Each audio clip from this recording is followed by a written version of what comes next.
Si Gina ay nagsuot ng maganda upang makipagkita sa kanyang nobyo. Habang sabik siya at abala sa pagpaplano para sa unang anibersaryo ng kanilang relasyon, tahimik lamang ang nobyo at tila walang gana.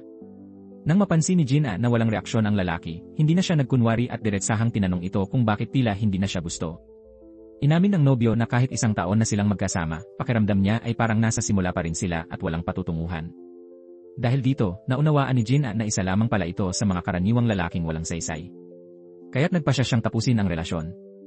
Ngunit nang sila'y maghiwalay, humingi pa ng pera ang lalaki kay Gina para pambayad sa parking. Matapos niyang ibigay ang pera, agad siyang umalis. Nang dahil sa pagkabigo, nagtungo si Gina sa kanyang matalik na kaibigang si Jeong Seon upang maglabas ng sama ng loob. Hindi niya maintindihan kung paano noong nakaraan ay marami ang humahanga sa kanya, ngunit ngayon ay tila naging isang babaeng ordinaryo at walang dating. Pinayuhan siya ng kaibigan na dapat matuto siyang tumingin ng tama sa mga lalaki at huwag masyadong seryosohin ang walang kabuluhang pag-ibig. Dahil sa presensya ng kaibigan, gumaan ang loob ni Gina. Naglakad sila sa kalsada habang kumakanta at sumasayaw. Dahil sa sobrang pagkalasing, napulot ni Gina ang isang cone sa kalsada at ginamit itong mikropono habang kumakanta. Sa huli, umuwi siya na lasing. Nang makita siya ng ina niyang si Mion, napabuntong hininga na lamang ito. Kinabukasan, nagising si Gina at inayos ang sarili upang pumasok sa trabaho. Siya ay isang area supervisor sa isang coffee franchise, kaya't madalas siyang mag-inspeksyon sa mga tindahan, suriin ang kalinisan, at ang maayos na pananamit ng mga empleyado. Kasama rin sa kanyang tungkulin ang pag-imbentaryo ng mga paninda.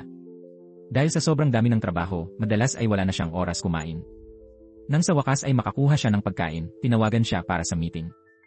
Mabilis niyang inilapag ang pagkain, nagpalit ng sapatos mula rubber shoes tungo sa high heels, at nagmamadaling bumalik sa opisina. Habang naglalakad, napahinto siya upang imasahe ang masakit niyang mga paa. Biglang may dumaan na lalaking nakasakay sa bisikleta. Napansin niya ito, ngunit nagpatuloy lamang siya sa paglalakad. Pagkaraan ng ilang sandali, huminto ang lalaki sa harap niya. Siya si Junhui, ang nakababatang kapatid ni Jeong Seon at dating matalik na kaibigan din ni Gina. Matapos ang 3 taon na hindi pagkikita, nagkumustahan silang dalawa. Nagbiruan at nagtawanan pa sila. Nagkayayaan silang maghapunan kinagabihan. Si Junhui ay kakauwi lamang mula sa pagtatrabaho sa isang branch ng kumpanya sa ibang bansa at ngayon ay nakatalaga na sa main office sa Korea. Tinanong ni Gina kung may nobya na siya. Walang pag-aatubili itong sumagot na sa ngayon, si Gina pa rin ang pinakagusto niya. Ngunit hindi ito pinansin ni Gina. Para sa kanya, si Junhui ay kapatid na lamang ng kanyang kaibigan, halos kasing edad ng nakababata niyang kapatid na si Seong Ho at isa sa mga batang nakita niyang lumaki. Pagkatapos kumain, inihatid siya ni Junhui pauwi. Tinulungan pa siyang magpalit mula sa high heels patungong rubber shoes at dinala siya sa isang shortcut na daan papunta sa bahay, isang daang hindi niya alam na umiiral. Habang naglalakad, ikinuwento ni Junhui ang kanyang mga kalokohan noong kabataan, kabilang ang paninigarilyo at panliligaw sa lugar na yon. Bago sila maghiwalay, hiniling ni Junhui na samahan siya ni Gina kinabukasan sa tanghalian upang subukan ang masarap na kainan malapit sa opisina. Tumanggi si Gina dahil madalas siyang lumabas para sa trabaho, kaya ipinangako na lang niyang ibang araw na lang. Samantala, hindi pa alam ng ina ni Gina na hiwalay na siya sa kanyang nobyo. Excited pa si Mion at iniisip kung anong putahe ang ihahanda para sa inaasahan niyang pagbisita ng Kimanugang. Ngunit sinabi ni Gina na hindi pa niya nasasabi sa dating nobyo ang tungkol sa kanila. Sinabihan siya ng ina na huwag maging masyadong mahigpit dahil magaling naman at maayos ang trabaho ng lalaki. Dapat daw maging maunawain siya upang maging maayos ang kasal. Nainis si Gina sa sinabi ng ina at nagpaalam na maliligo para mapaalis ito sa kwarto. Pagkalipas ng ilang araw, nalaman ni Jeong Seon sa social media na may bago ng kasintahan ang ex ni Gina. Sa petsa ng post, napagtanto ni Gina na niloko pala siya at sabay nitong niligawan ang bagong babae. Sa galit, pumunta siya sa parking lot kung saan nakaparada ang sasakyan ng dating nobyo, kinuha ang susi at naglagay ng lipstick at medyas sa passenger seat. Nang makita ito ng bagong babae, nagalit ito at tinawag ang lalaki na spare tire lamang at tinapos agad ang kanilang relasyon. Bagaman matagumpay ang ginawa niyang paghihiganti, hindi pa rin naging magaan ang loob ni Gina. Kaya niyaya niyang muli si Jeong Seon na uminom. Habang umiinom sila, nagsimula siyang magduda sa kakayahan niyang pumili ng lalaki. Habang nag-iinuman, dumating si Junhui upang ihatid siya pauwi. Habang nasa biyahe, tahimik lamang si Gina at tumingin sa labas ng bintana upang hindi makita ni Junhui ang lungkot sa kanyang mukha. Pagdating sa harap ng bahay, tulog na siya. Pinagmasdan siya ni Junhui ng ilang sandali at palihim siyang kinuhanan ng litrato. Nagising si Gina nang tumunog ang kanyang telepono. Pag-akyat niya sa bahay, saka lamang umalis si Junhui. Kinabukasan, nagkaroon ng aksidente sa isa sa mga bagong branch na hawak ni Gina kaya't agad siyang pumunta roon upang ayusin ang problema. Matapos maayos ang lahat, nagkita silang muli ni Junhui at nag-lunch. Siya ang nagbayad ng pagkain, kaya't napangiti si Jin-ah at napaisip na ang batang kilala niya noon ay isa ng ganap na lalaki. Ngunit nang tuluyan na niyang nakalimutan ang ex, bigla itong muling nagpakita. Sa gitna ng oras ng uwian, nag-away sila sa harap ng maraming tao. Si Junhui, na nagtatrabaho rin sa parehong gusali, ay agad lumapit, niyakap si Jin-ah at nagkunwaring siya ang nobyo upang paalisin ang dating kasintahan. Nakita ito ng katrabaho ni Jin-ah na si Seyaong, na agad na na-curious kay Junhui. Nang malaman nitong wala pa siyang kasintahan, nagplano siyang ligawan ito. Ang mga sinabi ni Seyaong ay bahagyang nakaapekto kay Jin-ah. Sinabi niya rito na si Junhui ay gwapo at siguradong maraming babae ang nagkakagusto sa kanya. Pagkatapos ng trabaho, nagkayayaan ang mga katrabaho na kumain ng samgyupsal. Habang ang iba ay nagpunta pa sa second round ng inuman, bumalik si Jin-ah sa opisina, nagbukas ng beer, at nagsimulang sumayaw habang nakikinig ng musika. Hindi niya alam na bumalik si Junhui sa gusali at nakita siyang sumasayaw sa loob ng opisina. Napangiti ito habang pinagmamasdan siya. Tinawagan niya si Jin-ah, ngunit tinanggihan niya ang tawag. Dahil dito, sumigaw si Junhui sa labas ng pinto, "Bakit hindi mo sinasagot ang tawag ko?" Doon lamang napagtanto ni Jin-ah na may tao sa labas at agad niya itong pinagbuksan. Pumasok si Junhui at tinulungan siyang tapusin ang trabaho. Habang nagtatrabaho, nagbiruan sila, nagtawanan, at naghabulan sa loob ng opisina. Ngunit biglang bumalik ang ilang katrabaho ni Jin-ah. Junhui ay napilitan munang magtago sa ilalim ng mesa nang biglang dumating ang mga katrabaho ni Jin-ah. Pagkaalis ng mga ito, saka lamang siya nakalabas. Matapos niyang ihatid ang mga katrabaho, nagmamadaling bumalik si Jin-ah sa opisina upang papasukin si Junhui. Napansin ni Junhui ang kabalisahan at pagkadismaya sa kilos ni Jin-ah habang hinahanap siya at lihim siyang natuwa. Isang araw, habang tanghalian, nagkataon na nagkita sina Jin-ah at ang kanyang mga kasamahan sa parehong kainan kung saan naroon din si Junhui kasama ang kanyang mga katrabaho. Nagdesisyon silang magsalo sa isang mesa. Sinamantala ni Seyaong ang pagkakataon upang alamin ang tungkol kay Junhui, at nang malaman niyang ang kapatid nitong si Jeongseon ay may kinalaman din sa coffee franchise na pinagtatrabahuhan ni Jin-ah, nagpresenta siya na ang mamahala sa branch ni Jeongseon upang mas makalapit sa pamilya ni Junhui. Tinanggihan ito ni Jin-ah gamit ang dahilan ng trabaho, bagaman halata ang pagkaasiwa niya. Kinagabihan, nakatanggap ng tawag si Jin-ah mula sa kanyang dating nobyo na nais makipagkita. Nagdalawang isip siya, ngunit sa huli ay pumayag. Nang malaman ni Jeongseon ang tungkol dito, nagalit siya at pinagalitan si Jin-ah. Nakikinig naman si Junhui sa usapan ng dalawa at hindi maitago ang kanyang pagkainis. Hindi niya maintindihan kung bakit kailangang makipagkita pa si Jin-ah sa lalaking iyon. Sa kabilang banda, sinubukan ng dating nobyo ni Jin-ah na makipagbalikan, ngunit nang makita niya ito, hindi niya napigilang mapangiti ng may pang-aasar at sinabing napakakapal ng mukha nito. Tumayo siya at umalis, ngunit hinabol siya ng lalaki at inakusahan siyang may bagong karelasyon na rin. Sinabi nitong pareho lang silang dalawa dahil pareho silang nangaliwa. Nagpasya si Jin-ah na huwag na lang magpaliwanag at umalis ng galit at pagkadismaya. Kinabukasan, nagkita sila ni Junhui sa harap ng elevator. Ngunit sa pagkakataong ito, malamig ang pakikitungo ng binata. Sa halip na siya ang kausapin, masayang nakipagkwentuhan si Junhui kay Seyaong. Napansin ito ni Jin-ah at hindi niya napigilang mainis. Sa araw ring iyon, nagkaroon ng aberya sa isa sa mga branch na hawak ni Jin-ah kaya't kinailangan nilang magmadaling ayusin ang problema. Pagkatapos ng nakakapagod na araw, naupo siya sa sasakyan at nakatulog. Nang dumating si Junhui sa parking lot, napansin niyang mahimbing ang tulog ni Jin-ah. Nang mapindot ng babae ang busina nang hindi sinasadya, bigla siyang nagising. Nagkatinginan sila at nagkayayaan kumain ng late night snack. Habang kumakain, inakala ni Junhui na nagkabalikan si Jin-ah at ang dating nobyo. Ipinaliwanag ni Jin-ah na kung totoong nagmamahal ka, dapat mong ibigay ang lahat, pero hindi ibig sabihin noon ay babalikan mo pa ang isang taong nakasakit sa'yo. Habang umiinom ng alak, tinanong ni Jin-ah kung totoo bang mas gusto ng mga lalaki ang magagandang babae. Walang pag-aalinlangang sumagot si Junhui na para sa kanya, mas maganda pa rin si Jin-ah kaysa kay Seyaong. Bahagyang namula si Jin-ah sa sagot ni Junhui. Biglang bumuhos ang malakas na ulan, kaya tumakbo si Junhui sa convenience store upang bumili ng payong. Pagbalik niya, inilapit niya ang sarili kay Jin-ah at magkasabay silang naglakad sa ilalim ng ulan, bagaman may taxi naman sa tapat. Pareho silang nag-enjoy sa sandaling iyon. Pagdating sa tapat ng bahay, iniabot ni Junhui ang pulang payong kay Jin-ah bilang regalo. Doon natapos ang masayang gabi nilang dalawa. Samantala, dahil matagal nang hindi nakikita ng mga magulang ni Jin-ah ang dating nobyo, inimbitahan nila ito sa bahay. Noon lamang nila nalaman na matagal na pala silang hiwalay. Pilit pa ring ipinagtatanggol ng ina ni Jin-ah ang lalaki, sinasabing maganda ang trabaho nito at galing sa mabuting pamilya. Napangiti na lamang si Jin-ah at sabay sabing dati, tinawag lang siya nitong boring at walang dating. Upang patunayan kung anong uri ng lalaki ang ex niya, lumabas si Jin-ah sa harap ng kanyang mga magulang na nakadaring outfit at sinabing, ito ang tipo ng babae na gusto niya. Ginaya pa niya ang kilos ng isang babaeng bayaran. Nang malaman ng kanyang mga magulang na niloko pala siya ng lalaki, agad nilang pinaalis ito at pinahiya. Sa sobrang kahihiyan, inakusahan ng ex si Gina na may karelasyon din ito. Sa galit, inamin ni Gina na gusto niya si Junhui, ngunit ginawa lamang niya iyon upang paalisin ang ex. Sakto namang dumating si Seong-ho, ang nakababatang kapatid ni Gina, kasama si Junhui. Matagal na silang magkaibigan at sabay silang uminom ng beer. Nang makita ng dating nobyo si Junhui, agad nitong inisip na siya ang bagong kasintahan ni Gina at hinawakan ang braso ng babae, pilit siyang pinapaliwanag. Hindi ito nagustuhan ni Junhui kaya't mabilis niyang pinigilan ang lalaki at hinila ito palabas ng bahay. Nagtangka itong manuntok, ngunit agad silang pinigilan ni Seong-ho. Ipinagtanggol ni Junhui si Gina at ipinaliwanag kay Seong-ho na ang lalaki ay manloloko at nanakit ng kapatid niya. Sa takot, agad na tumakbo palayo ang dating nobyo. Pagkatapos ng gulo, ipinaliwanag ni Gina kay Junhui na ang sinabi niyang gusto siya ay walang kahulugan, ginawa lamang niya yon upang itaboy ang lalaki. Bahagyang nalungkot si Junhui, nagpaalam ng maayos at umalis. Bagaman alam ng ina ni Gina na nasaktan ang anak, sinisi pa rin niya ito at sinabing kaya siya niloko ay dahil hindi siya marunong umasal bilang babae. Mas lalong nalungkot si Gina sa mga salitang iyon. Makalipas ang ilang araw, sinubukan niyang tawagan si Junhui, ngunit hindi ito sumasagot. Nagpasya siyang puntahan ito sa bahay, ngunit nagkataong nasalubong niya si Jeongseon na nakatira rin sa parehong gusali. Inakala ni Jeongseon na si Gina ay dumalaw para sa kanya, kaya't niyaya niya itong uminom. Kinabukasan, nagkita muli sina Gina at Junhui sa opisina. Nagbabalak sana siyang makipag-ayos, ngunit malamig ang pakikitungo ni Junhui kaya't tinawag niya ito sa rooftop.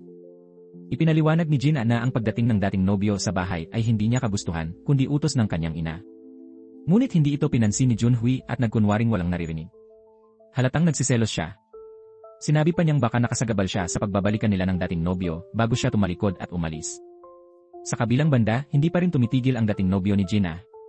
Sa kagustuhang sirain muli ang reputasyon ng babae, pinuntahan niya si Jeongseon at siniraan si Gina, sinasabing mayroon itong relasyon sa mismong kapatid ni Jeongseon. Sakto namang dumating si Gina at nakita ang tagpong iyon. Hinila niya ang lalaki palayo, ngunit nagwawala ito at pilit siyang pinapahingi ng tawad. Galit na galit si Gina at sinampal ito. Sa sobrang kahihiyan, naluha ang dating nobyo at nagmakaawa na makipagbalikan, ngunit tuluyan na siyang iniwan ni Gina. Ilang araw ang lumipas, namasyal si Gina kasama si Jeongseon. Habang namimili, pinag-usapan nila si Junhui. Biro ni Jeongseon, kung sakaling mag-asawa si Junhui, magiging kontrabida raw siyang hipag. Napangiti si Gina, bagaman halata ang kanyang pagkailang. Pagkatapos nilang mamili, nasalubong nila si Junhui na may dalang mga pinamili rin. Nagkatinginan sila at mabilis na tumanggi si Gina nang imbitahan siyang sumama pa sa kanila. Pag-uwi ni Junhui, nalaman niya mula sa kanyang kapatid ang buong katotohanan na nag-away pala si Gina at ang dating nobyo at dumating siya sa bahay ni Jeongseon ng gabing iyon ngunit pinauwi agad ng kapatid. Naintindihan na ni Junhui na nagkamali siya ng akala. Agad siyang nagtungo sa bahay ni Gina na nooy naglilinis at nagtatapon ng mga lumang gamit. Isang sandali siyang natigilan nang makita ang pulang payong na ibinigay sa kanya ni Junhui. Halos itapon na niya ito, ngunit huminto siya at pinili na lamang itong itabi. Dumating si Junhui at nakita siya habang hawak ang payong. Ngumiti siya at tinanong kung totoo bang pumunta siya noon sa bahay nila upang humingi ng tawad. Sa una, itinatanggi ni Gina, ngunit nang ipagpilitan ni Junhui, aminado siyang totoo ito at bahagyang nahiya. Nang akmang aalis na siya, pinigilan siya ni Junhui at sinabing kung gusto niyang itapon ang payong, handa rin siyang gawin iyon. Ngunit pigil siya ni Gina, kaya't napangiti si Junhui. Alam niyang may nararamdaman pa rin sa kanya si Gina. Mula noon, unti-unting naghilom ang mga sugat ng kanilang nakaraan. Muling sumibol ang pag-ibig sa kanilang dalawa. Nag-imbita si Junhui kay Gina na manood ng pelikula. Habang nasa loob ng sinehan, namula ang mukha ni Gina nang mapansin ang mga magkasintahang naghahalikan sa paligid. Sa pagkalito, aksidente niyang nainom ang soft drink ni Junhui. Pagkatapos ng pelikula, naglakad silang magkasama at kumain sa isang maliit na kainan. Napansin ni Junhui ang isang artistang nagpipinta ng portrait sa kalsada at nilapitan ito upang humiram ng mga gamit sa pagguhit. Pagkatapos noon, iginuhit ni Junhui ang isang caricature portrait ni Gina. Sa bibig, sinabi ni Gina na pangit iyon, ngunit sa loob-loob niya ay labis siyang natuwa. Pag-uwi niya, yakap-yakap pa niya ang naturang larawan habang nakangiting parang baliw. Samantala, kinuha naman ni Junhui ang litrato ni Gina at seryosong ginuhit ang isa pang portrait ng dalaga. Sa ilalim ng malabong liwanag at romantikong hangin, unti-unting lumalim ang ugnayan ng dalawa. Madalas nang ihatid ni Junhui si Gina sa iba't ibang tindahan, hintayin siya matapos magtrabaho, sabay silang kumakain ng hapunan, at pagkatapos ay ihahatid niya ito pauwi. Sa daan, gustong yakapin ni Junhui si Gina mula sa likod, ngunit sa bandang huli ay umatras siya dahil sa hiya. Habang sakay ng kotse, gusto niyang hawakan ang kamay ni Gina, pero naiilang si Gina at umiwas. Gayunpaman, pareho nilang naramdaman ang kaba at kakaibang kilig. Isang araw, nagkataong nagkita si Jin-ah at ang assistant na si Kang sa isang kainan, kasama sina Junhui at ang kanyang mga katrabaho. Nagkasama silang lahat sa isang mesa, masayang nagkwentuhan at kumain. Binanggit ng isa sa mga kasamahan ni Junhui na isa raw siyang lady killer, isang lalaking hindi pumapalya sa panliligaw. Tumawa si Junhui at sinabi na hindi iyon totoo dahil 79% lang ang tagumpay niya. Agad nagtaka ang mga tao kung sino ang babaeng hindi niya napasagot. Medyo nainis si Junhui at uminom ng beer. Nang pumunta sa banyo sina Jin-ah at assistant Kang, sinabi ni Kang na balak niyang tuksohin si Junhui para makuha ito. Nabahala si Jin-ah sa narinig. Pagbalik nila sa mesa, nagbibiruan ang grupo tungkol sa misteryosong babae na hindi napasagot ni Junhui. Tahimik na inabot ni Jin-ah ang kamay ni Junhui sa ilalim ng mesa. Nabigla si Junhui at napahikab, namula ang mukha, habang si Jin-ah ay nagkunwaring kalmado at uminom ng beer. Pagkaraan ng ilang sandali, binawi niya ang kamay niya, ngunit hinawakan naman ito ni Junhui at mumiting mayabang. Sa sandaling iyon, pareho nilang naunawaan ang nararamdaman ng isa't isa. Pagkatapos ng hapunan, nagpaalam na ang lahat. Nagkunwaring sinabi ni Junhui na kailangan niyang bumalik sa opisina para kunin ang mga gamit na ipinabibigay ng ate niya kay Jin-ah.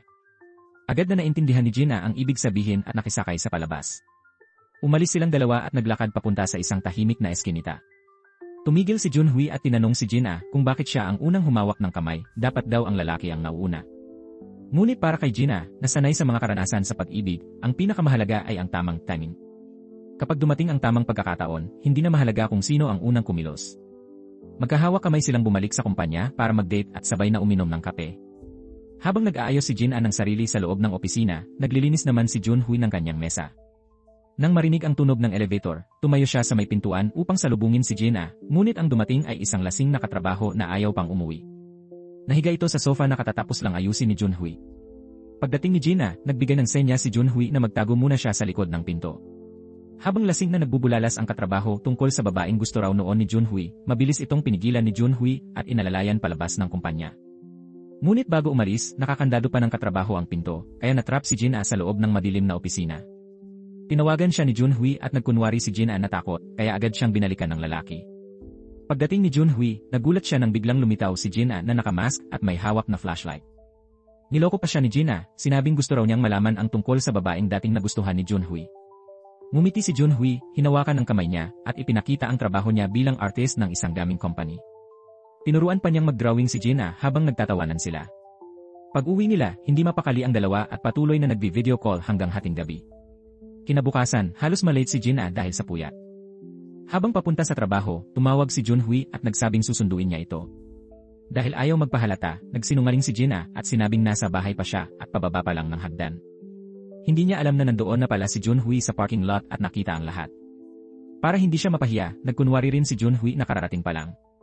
Habang magkasakay, magkahawak sila ng kamay at ayaw magbitaw kahit saglit. Medyo nag-aalala si Jin-ah na baka mabunyag ang relasyon nila, ngunit sabi ni Junhui, wala namang mali dahil malinaw at tapat ang damdamin nila sa isa't isa. Pagdating sa opisina, nalaman ni Jin-ah na kailangan niyang sumama sa Vice President para sa isang business trip. Nalungkot siya dahil kilala ang Vice President na mahilig mambastos ng mga babaeng empleyado. Ikinuwento niya ito kay Junhui at hinawakan naman ni Junhui ang kamay niya bilang pag-aalo. Sandaling sumandal si Jin-ah sa balikat niya, ngunit agad siyang lumayo nang dumaan ang mga kasamahan nila. Kinagabihan, habang tinitingnan ni Jin-ah ang tindahan, biglang dumating ang dati niyang nobyo. Nakiusap itong magbalikan, ngunit matapang na tinanggihan ni Jin-ah. Galit ang lalaki dahil hindi sanay na siya ang tinatanggihan, kaya sinubukan siyang piliting halikan. Itinulak siya ni Jin-ah, kinuha ang spray sa tabi, at tinutok sa mukha ng lalaki, sabay pagbabanta na ipapabarangay ito kung hindi umalis. Umalis ang lalaki, at napaupo si Jin-ah sa sahig sa pagod at kaba. Dumating si Jeong Seon at si Junhui sa cafe nang malaman nilang hindi sumasagot si Jin-ah sa tawag. Pagkakita ni Junhui sa magulong lugar, alam niyang ang ex ni Jin-ah ang dahilan. Nagalit siya, ngunit pinayapa ni Jin-ah ang sitwasyon dahil ayaw na niyang palakihin pa ito. Sinabihan siya ni Jeong Seon na hindi dapat palampasin ang ganitong uri ng tao, at sumang-ayon si Junhui, anya, ang sobrang pagpasensya ni Jin-ah ang dahilan kung bakit patuloy siyang ginagambala. Sa galit at pag-aalala, niyakap ni Junhui si Jin-ah at pinangako ang hindi na niya ito pababayaan kailanman. Kinabukasan, sinundo ni Junhui si Jin-ah para sa business trip. Nakita ito ng kanilang kapitbahay at agad ibinalita sa ina ni Jin-ah na tila may kasintahan na ang anak niya. Habang nasa kotse, tiningnan ni Junhui si Jin-ah nang may pagmamahal at sinabing maganda siya bago ito bumaba. Si Jin-ah ay inanyayahan ng Vice President na makipagkita para sa hapunan, ngunit maayos niyang tinanggihan ang imbitasyon sa dahilan na hindi maganda ang kanyang pakiramdam. Karaniwan, ginagamit ng Vice President ang ganitong paraan upang makipagkita, uminom, at kumanta habang sinasamantala ang pagkakataon para hawakan ang kamay ng mga babaeng empleyado. Ngunit sa pagkakataong ito, hindi na nanahimik si Gina, direkta niyang tinanggihan ang ganitong uri ng kasunduan at ipinahayag ang kanyang pagtutol sa mga lihim na patakaran sa kumpanya. Pagkatapos sabihin ang lahat ng kanyang hinanakit, nagtungo siya kay Junhui. Bagaman nailabas na niya ang kanyang saloobin, hindi pa rin mawala ang kaba sa kanyang dibdib. Hinawakan ni Junhui ang kanyang balikat at pinuri siya dahil sa kanyang katapangan. Noon lang nakaramdam ng gaan ng loob si Gina at magkasama silang kumain sa labas, uminom at nag-enjoy sa kanilang sariling mundo. Matapos kumain, naglakad sila sa tabing dagat habang pinapanood ang mga paputok. Inalalayan ni Junhui si Gina at ipinasuot sa kanya ang kanyang coat. Pareho silang hindi makapaniwala na ang kanilang relasyon na nagsimula bilang magkaibigan ay nauwi sa pag-ibigan. Habang nagrereklamo si Gina na nilalamig siya, niyakap siya ni Junhui at nagtama ang kanilang mga mata. Sa sandaling iyon, hinalikan ni Junhui si Gina sa unang pagkakataon. Kinabukasan, matapos ang trabaho, umuwi si Gina. Agad siyang tinanong ng kanyang ina kung sino ang sumundo sa kanya at sinagot niya ito ng may pag-iwas. Ipinabatid ng kanyang ina na darating si Junhui at ang kanyang kapatid na si Jeongseon para sa hapunan. Matagal nang may mabuting pagtingin ang ina ni Gina sa magkapatid dahil lumaki silang walang mga magulang, ngunit alam niyang hindi tatanggapin ng karamihan ang ganitong pinagmulan. Dahil dito, pinaalalahanan ni Gina ang kanyang ina na huwag banggitin ang kanyang dating kasintahan sa harap nila. Gayunpaman, hindi napigilan ng ina ni Gina ang sarili at nabanggit pa rin ito, umaasang magkakabalikan sila. Sa sandaling iyon, nawala ang ngiti ni Junhui. Ang ama naman ni Gina ay nagsabi na mas mahalaga ang pagkatao kaysa sa yaman o katayuan sa buhay. Dahil dito, nakahina ng maluwag si Junhui, may pag-asa pa pala siya. Nagpatuloy ang kanilang relasyon ng palihim. Isang araw, tahimik na pumunta si Gina sa bahay ni Junhui.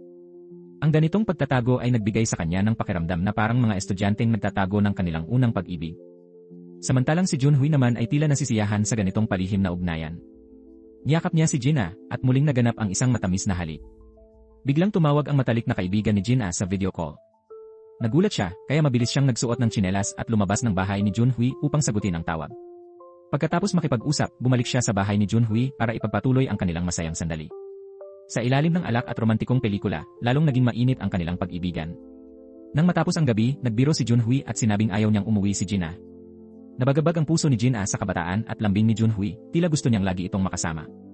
Gayunpaman, kailangan niyang magtago sa kanyang mga magulang, kaya umuwi muna siya upang tiyaking tulog na ang mga ito. Pagkatapos, lumabas siyang muli at bumalik sa bahay ni Junhui. Ang gabing iyon ay puno ng tamis at pagmamahalan. Lahat ng sulok ng bahay ni Junhui ay tila puno ng alaala ng kanilang pag-ibig. Nang mag-umaga, inihatid ni Junhui si Gina pauwi. Nagpaalaman silang may halong panghihinayang. Pagpasok ni Gina sa bahay, nadatnan niyang gising na ang kanyang ama. Nagkunwari siyang kalmado at sinabing lumabas lang siya upang mag-jogging. Kinabukasan, inimbitahan siya ni Jeongseon na kumain sa bahay nito. Doon, napansin niyang nabanggit ni Jeongseon na si Junhui ay nagpunta rin sa parehong lugar kung saan nagpunta si Gina para sa business trip ilang araw na ang nakalipas. Hindi itinanggi ni Junhui at sinabi niyang gusto lang niyang magsulat tungkol sa buhay at sinabay ang pagsakay kay Gina. Hindi nagduda si Jeongseon sa kanila at mas lalo pang ipinakilala si Gina sa isang lalaking nais niyang ipakasal dito. Dahil nais panatilihin ni Gina ang kanilang sikreto, nagkunwari siyang single at magalang na tinanggap ang ideya. Dahil dito, nagalit si Junhui at tumayo papunta sa kusina. Nang mapansin ito ni Gina, sinundan niya si Junhui, niyakap siya, at mahinahong sinabi na huwag siyang maging padalos-dalos. Pinakalma niya ito at pinaalalahan ng maging mas mature. Ngumiti si Junhui at nakadama ng ginhawa, parang isang batang nakahanap ng kanlungan sa yakap ni Gina. Pagkatapos ng hapunan, nagpatuloy ang kanilang palihim na pagdedate. Nang sumakay si Gina sa taxi, sinundan siya ni Junhui gamit ang sariling kotse. Bumaba sila sa kalagitnaan ng daan, magkahawak kamay na naglakad sa ilalim ng mga ilaw sa kalsada. Sa isang maliit na noodle shop, magkatabing kumain ang dalawa habang masayang nagtititigan.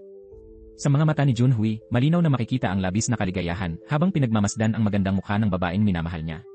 Habang matamis ang pag-ibigan ni Gina at Junhui, may isang tao pa ring nagdudulot ng gulo at walang iba kundi ang dating nobyo ni Gina na parang multong ayaw umalis. Isang araw, nagpadala ito ng malaking bouquet ng bulaklak sa opisina ni Gina, dahilan para mag-ingay at magbulungan ang lahat ng empleyado. Maging ang mga kasamahan ni Junhui ay nakarinig ng balitang iyon at agad na sinabi sa kanya. Ngunit dahil si Gina ay madalas nasa tindahan nitong mga nakaraang araw, wala siyang kamalay-malay sa tungkol sa mga bulaklak hanggang sa ipaalam iyon ng kanyang mga kasamahan. Agad siyang bumalik sa kumpanya, ngunit pagdating niya, napansin niyang nawala na ang bouquet. Nagpunta siya sa silid ng mga CCTV at doon nakita niyang si Junhui pala ang kumuha ng bulaklak habang walang tao. Tinawag ni Junhui ang kapatid ni Gina, si Xiaoho, at ipinakita rito ang card na isinama ng dating nobyo. Sa loob ng card, bukod sa pagbati, ay may kalakip na larawan nilang dalawa na magkasama. Galit na galit si Xiang Ho at gusto na agad sugurin ang dating nobyo. Tulad ng sinabi nila, agad nilang ginawa ito, pinuntahan nila ang bahay ng dating nobyo at binugbog ito, pati ang mga computer at cellphone na may mga pribadong litrato nila ni Jin-ah ay winasak din. Alam ni Jin-ah na kinuha ni Junhui ang mga bulaklak, kaya alam niyang gagawa ito ng isang bagay. Tinangkang tawagan at i-text ni Jin-ah si Junhui, ngunit hindi ito sumagot. Kinagabihan, sa isang party, muling hindi pinigilan ni Jin-ah ang sarili at umalis ng bigla. Hindi niya inasahan na makakarating siya sa bahay ni Junhui, at di nagtagal ay dumating din si Jeongseon doon. Dahil dito, napilitan si Jin-ah na magtago sa aparador. Pagbalik ni Junhui, pagkatapos niyang paalisin ang ate niya, napansin niyang nagtatago si Jin-ah. Nang makita niya ito na nakayuko sa loob ng aparador, labis siyang nasaktan.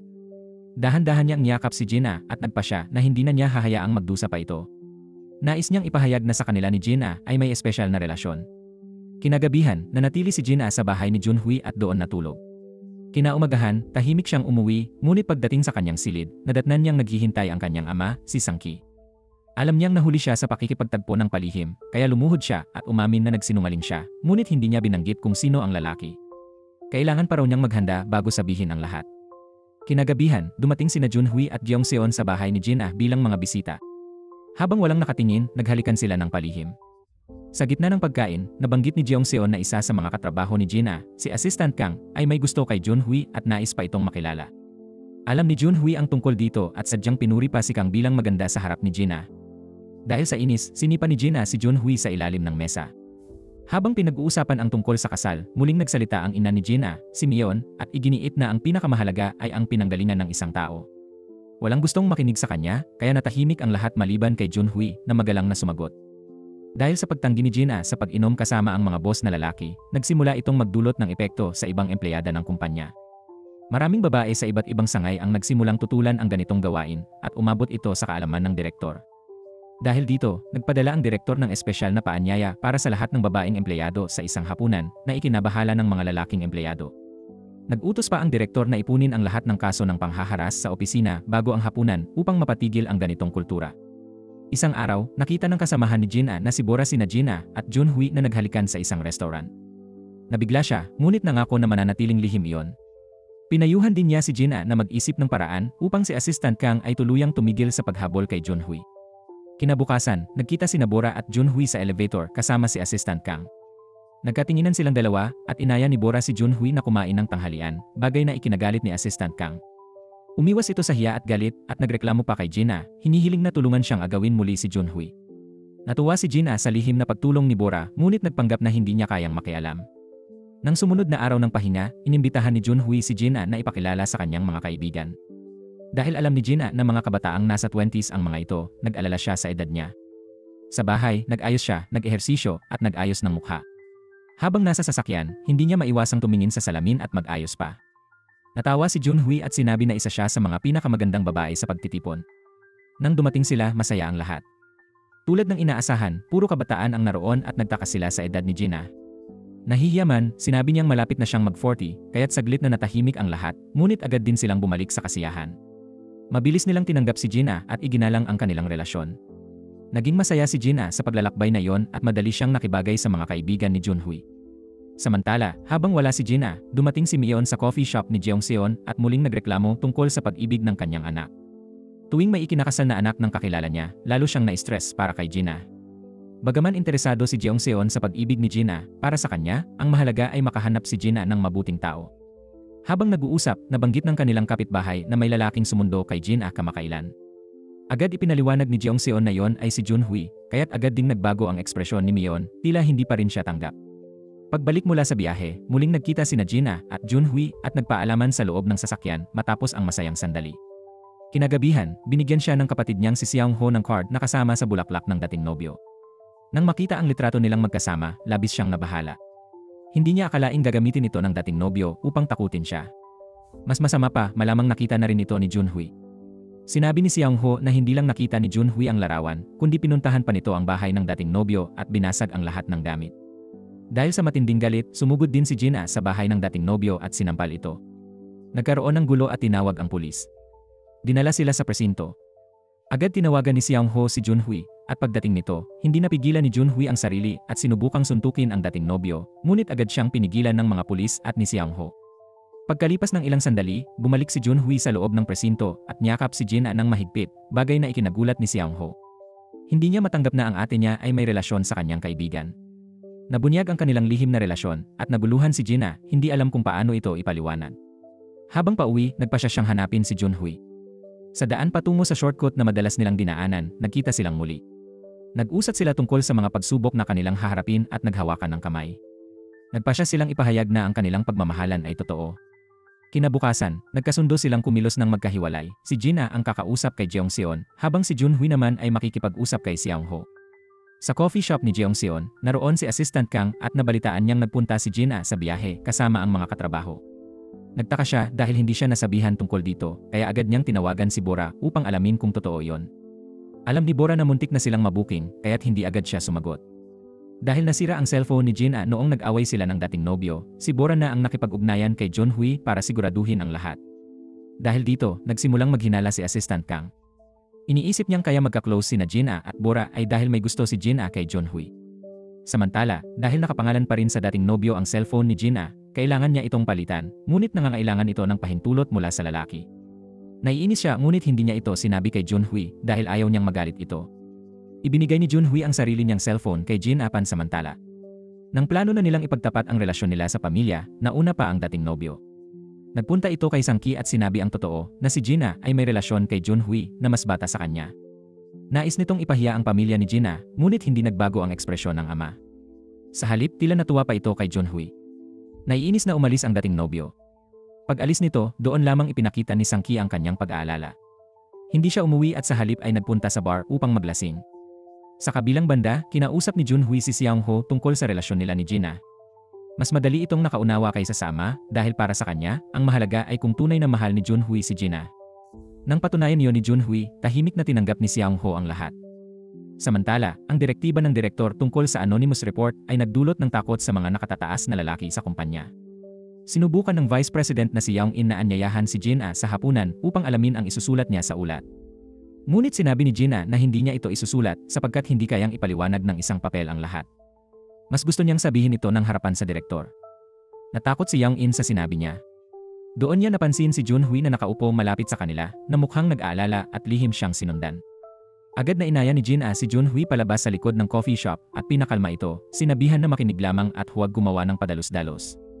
Pagbalik niya sa mesa, nagmakaawa si Yang In na huwag siyang isama sa ulat at nagtanong kung bakit nagbago ang ugali ni Jina.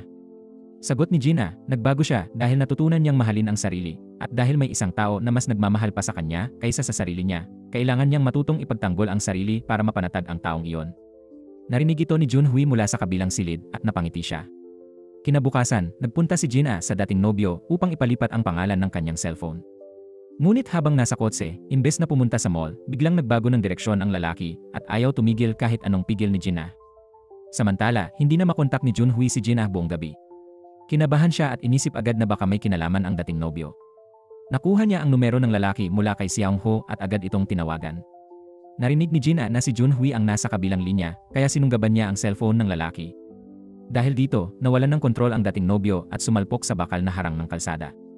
Galit na galit ito at tinawag si Jina na baliw. Hindi na siya nagpaawat si Jina at sinagot ito ng matapang. Dumating ang traffic police at tinulungan siya. Nakahiram si Jina ng cellphone at agad tinawagan si Junhui.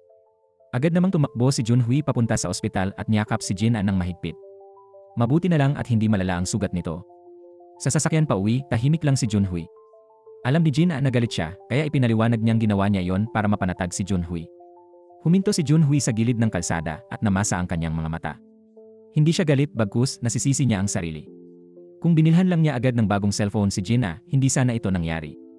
Nang gabing iyon, labis ang pag-aalaga ni Junhui kay Jina. Napaluha siya sa sobrang saya, hindi inakalang mararanasan pa niyang tratuhin parang prinsesa, mahalin, alagaan, at ingatan. Muling naghawakan ang kanilang mga kamay, sabay ininom ang kanilang baso ng pulang alak, sabay ngiti, sabay hinga ng magaan. Hindi maintindihan ni Junhui kung bakit ginawa iyon ni Jina. Habang nagmamahalan sila, tahimik siyang tumayo at diretsyo nang natulog, dahilan para medyo mabigla si Jina. Mukhang alam niyang nagawa niya ang isang bagay na hangal, kaya umakyat siya sa kama, binuksan ang kumot at sinubukang gisingin si Junhui. Ngunit hindi ito gumalaw, kaya napilitan si Gina na mahigang malungkot sa tabi niya, nagsisisi sa naging asal kanina. Sa sandaling iyon, lihim na umiti si Junhui, sabay harap kay Gina, at nagbiro-biro silang dalawa sa kama. Kinabukasan, bago pa sumikat ang araw, isang lalaking empleyado ang pumasok ng palihim sa gusali ng kumpanya upang hanapin ang ulat na isinulat ng hindi nagpapakilala sa mesa ng direktor. Napag-alaman na hindi pa naipapasa ng hepe ng departamento ang liham ng reklamo sa direktor. Dahil dito, tinanong ng direktor ang isang lalaking empleyadong malapit sa kanya. Sinabi nito na karamihan sa mga babaeng empleyado ay tumatanggi na magdaos ng salusalo pagkatapos ng trabaho. Bukod pa rito, walang sinumang nangangahas magulat sa itaas gamit ang kanilang totoong pangalan. Sa wakas, nalutas ni Gina ang problema at tinawagan si Junhui upang sabihin ang tungkol sa malaking kaganapan para sa mga babaeng empleyado ng kumpanya ngayong gabi, isang pagtitipon na idinaos upang labanan ang pang-aabuso sa lugar ng trabaho. Dahil dito, hindi siya maaaring hindi dumalo. Alam ni Gina na ang mga kababaihan sa kumpanya ay kinakabahan at takot sa pag-uusap na iyon. Siya ang nagpasimula ng nasabing pagkilos, kaya kung siya ang magsasalita, mas marami ang makikinig at susuporta. Sa pagtitipon, nagsalita ang mga babaeng kasamahan tungkol sa mga nakaraang insidente ng pang-aabuso. Lahat ay galit, ngunit walang gustong maglagay nito sa sulat. Nakaramdam si Gina ng pagtataka, malinaw na sila ang mga biktima, ngunit bakit natatakot silang magsalita? Ngayong gabi, labis na uminom si Gina. Pagkatapos ng pagtitipon, bumalik siya sa opisina upang hanapin si Junhui na abala pa rin sa trabaho. Pinaupo siya nito sa sofa at makalipas ang ilang sandali, nakatulog si Gina. Hindi niya inaasahan na may isa pang kasamahan ni Junhui na uminom din ng alak at bumalik sa opisina. Pagkapasok nito, aksidenteng nayanig ang sofa at nagising si Gina. Ang hindi sinasadyang pagkikita nilang iyon ay agad nagbigay ng gulat sa kanilang dalawa na pareho pang lasing. Sa sandaling iyon, natuklasan ng kasamahan ng lihim na ang babaeng lihim na nakikipagrelasyon kay Junhui ay walang iba kundi si Gina. Habang dumarami ang nakakaalam ng kanilang lihim, nagpasya sina Gina at Junhui na mas mabuting sila na mismo ang umamin sa kanilang mga kaibigan at magulang bago pa marinig ito ng iba. Pag-uwi ni Gina, kinausap niya ang nakababatang kapatid na si Xiao Ho tungkol sa kung paano nila sasabihin sa kanilang mga magulang ang tungkol sa relasyon nila ni Junhui. Siguradong sinabi ni Xiao Ho na matutulala sa pagkabigla ang kanilang ina kapag nalaman iyon. Napaisip si Gina at tila tama nga ang sinabi ng kapatid. Ang kanilang ina, si Mion, ay isang matigas ang ulo at konserbatibong babae na madalas ay may hinanakit sa pamilya ni Jeongseon. Ito ay dahil sa ama ni Jeongseon, na kilalang babaero at hindi kailanman nag-alaga o nagpakita ng malasakit sa kanyang mga anak. Bagaman may awa si Mion sa magkapatid, imposible para sa kanya na tanggapin ang ideyang ang anak niyang si Gina ay magiging kasintahan ng kapatid ng kanyang matalik na kaibigan. Bukod pa rito, binanggit ni Xiao Ho ang posibilidad na kapag nalaman ng lahat at naghiwalay sina Gina at Junhui, baka tuluyang masira ang pagkakaibigan ng dalawang pamilya. Lubhang nagalit si Gina sa sinabi ng kapatid. Bakit kailangang maliitin ng lahat ang pagmamahal nila? Samantala, pumunta si Jeongseon sa bahay ni Junhui. Habang naglilipat-lipat ng mga sketch ng kapatid, nadiskubre niyang karamihan sa mga ito ay mga larawan ni Gina. Doon niya tuluyang naunawaan na nagkakaroon ng relasyon ang kapatid niya at ang matalik niyang kaibigan. Kinagabihan, matagal na pinag-isipan ni Gina kung paano siya aamin sa mga magulang. Pagkatapos ng ilang beses na pag-ensayo, pumasok siya sa silid ng kanyang ama, si Sangki, at agad lumuhod habang umiiyak. Nabigla siya nang tanungin ng ama kung bakit hindi niya isinama si Junhui. Doon niya napagtanto na matagal nang alam ng kanyang ama ang tungkol sa kanila. Mas lalo siyang napaiyak at inabot siya ng ama ng panyo. Sa isip ng matanda, gaano kalaki ba ang bigat ng mundo para umiyak ng ganoon ang kanyang anak? Sa kabila ng pag-aalala, napagpasyahan niyang tanggapin ang lahat basta't masaya si Gina. Matapos niyang aminin sa ama, sinabi ni Junhui na plano rin niyang umamin sa kanyang ate. Ngunit nagpahayag si Gina na siya na mismo ang kakausap kay Jeongseon dahil sila ang magkaibigan. Nang makita ni Junhui ang katapangan ni Gina, hindi niya naiwasang hangaan ito. Sa gabing iyon, pag-uwi ni Junhui, nakita niya sa bar counter ang sketchbook niya. Nabahala siya nang makita sa mga pahina ang mga larawan ni Gina. Naalala niyang tinawagan siya kanina ng kanyang ate at tila may galit ito. Pinaghinalaan niyang nalaman na nito ang tungkol sa kanila. Dahil dito, nagpunta si Junhui sa bahay ng ate niya, ngunit hindi ito sumasagot. Kinabahan siya dahil alam niyang magagalit si Jeongseon kapag nalaman niya ang lihim nila. Totoo nga, matapos makita ni Jeongseon ang mga sketch, binalikan niya sa isip ang mga pagkakataong magkasama sina Gina at Junhui at napagtanto niyang matagal na silang nagmamahalan. Kinabukasan, maaga siyang nagmaneho ng kotse ni Junhui papunta sa sementeryo upang dalawin ang puntod ng kanilang ina. Simula nang mamatay ito, siya ang nag-alaga kay Junhui, tinalikuran ang sariling buhay upang bigyang diin ang kapakanan ng kapatid. Alam niyang mahirap ang magiging daan para sa relasyon ng dalawa, malaki ang agwat ng edad nila, at tiyak na tututol ang mga magulang ni Gina. Ang lahat ng iyon ay tila mga punyal na tumatagos sa puso ni Jeongseon. Makalipas ang trabaho, tinawagan ni Junhui si Jin at sinabing mukhang nalaman na ng kanyang ate ang tungkol sa kanila. Agad nagtaksi si Jin papunta sa bahay ni Jeongseon. Ayaw niyang hayaang harapin ni Junhui ito mag-isa. Pagdating niya roon, paulit-ulit siyang nag-doorbell, ngunit walang tugon si Jeongseon. Ilang sandali pa, galit itong lumabas, kaya sumunod si Jin hanggang sa bar. Doon, diretsahang tinanong siya ni Jeongseon, mahal niya ba talaga si Junhui o nilalaro lang niya ito? Tapat na sumagot si Jin na mahal niya si Junhui higit pa sa sarili niya. Dahil sa sobrang pagmamahal, nakalimutan niyang isipin ang damdamin ni Jeongseon. Habang pinupunasan ni Jeongseon ang kanyang luha, napagtanto niyang nasa pagitan siya ng dalawang taong mahalaga sa kanya, ang matalik niyang kaibigan at ang kapatid na pinoprotektahan niya. Bagaman nasaktan siya, naunawaan din niyang hindi naman mali ang damdamin ng dalawa. Sa sandaling iyon, tumawag si Junhui sa kanyang ate, nakiusap na unawain siya at huwag saktan si Jin dahil mahal niya ito ng labis. Dahil dito, napalambot ang puso ni Jeongseon. Kinagabihan, nanatili si Jin sa bahay ni Jeongseon. Hindi alam ni Junhui ang nangyayari kaya nag-aalala ito at muntik nang pumasok sa bahay ng ate. Ngunit sinadya ni Jin na tawagan siya upang marinig niya mismo na maayos ang lahat. Sa loob ng bahay, magdamag na nagkwentuhan sina Jin at Jeongseon habang tinitingnan ang mga lumang larawan. Sa wakas, tinanggap ni Jeongseon ang relasyon nila. Tulad ng ama ni Jin, naisip din niyang ang mahalaga ay ang kaligayahan ng dalawa. Gayunman, hindi madali para kay Jeongseon ang desisyong iyon. Iniisip niya kung paano kaya tatanggapin ng kanilang ina ang ganitong sitwasyon. Siguro'y may ngiti itong tatango, ngunit alam niyang iba ang magiging reaksyon ng ina ni Jin. At tama nga siya. Kinabukasan, habang kumakain sa labas ang mga magulang ni Jin, inimbitahan ni Seong-ho si Junhui na pumunta sa bahay para tumulong ayusin ang computer. Masiglang pumayag si Junhui at ipinaalam ito kay Jin. Ngunit pag-uwi ng maaga ni Mion, agad nitong inilabas ang mga larawan ng mga lalaking pinagpipilian niyang ipakasal kay Jin at ipinakita pa ito kina Junhui at Seong-ho. Hindi ito natuwa si Junhui. Sa kabila ng pagpigil ni Seong-ho, lumuhod siya sa harap ni Mion at inamin na mahal niya si Jin. Sakto namang dumating si Jin at nakita ang eksenang iyon. Agad siyang lumuhod sa tabi ni Junhui at nakiusap. Nabigla si Mion, nahilo at nawalan ng malay sa sofa. Agad tumakbo si Seong-ho upang alalayan ang ina. Sa puntong iyon, malinaw na ang buong pamilya ay alam na ang sikreto. Nang magkamalay si Mion, hinila niya si Seong-ho sa silid at binalaan itong huwag nang makipag-ugnayan kay Junhui. Lubos na nasaktan si Junhui sa pagtangging iyon, hindi man lang siya pinakinggan ni Mion na para bang wala siyang karapatang magmahal. Pagkaalis ni Junhui, nag-away sina Jin at Mion. Nagkagulo ang buong bahay at sa huli, nagtampuhan ang lahat. Pag-uwi ng lasing na si Sang-ki, agad siyang sinabihan ni Seong-ho tungkol sa nangyari. Ipinangako ng ama na siya na ang bahalang ayusin ang lahat.